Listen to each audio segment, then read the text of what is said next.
नागपूरच्या केळवत पोलीस ठाण्याच्या हद्दीत नागपूर छिंदवाडा महामार्गावर हिट अँड रनची घटना घडलेली आहे। अपघातात दुचाकीस्वार असलेल्या तिघांचा मृत्यू झालेला आहे। अपघातानंतर अज्ञात वाहनाने घटनास्थळावरून पळ काढल्याचं दिसतंय। दुपारी 12च्या दरम्यानची ही घटना आहे। केळवत पोलीस घटनास्थळी दाखल झालेले आहेत। या संदर्भातली अधिक माहिती आपण जाणून घेणार आहोत। रजत वशिष्ठ आपले प्रतिनिधी या संदर्भातली अधिक माहिती आपल्याला देत आहेत। रजत, हिट अँड रनची घटना घडलेली आहे, काय नेमकी माहिती?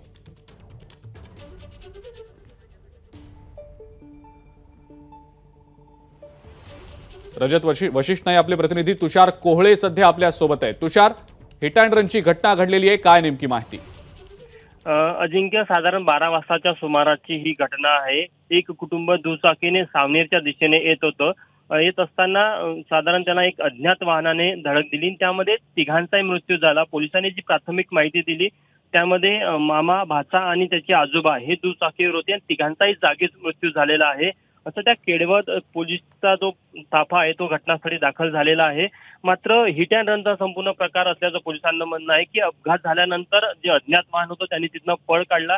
त्याचं प्राथमिक कर्तव्य होतं की कुठेतरी अपघातानंतर त्यांना प्राथमिक उपचार द्यावा, मात्र तसं न करता तो त्यामुळे अज्ञात वाहनाचा शोध घेतला जात आहे।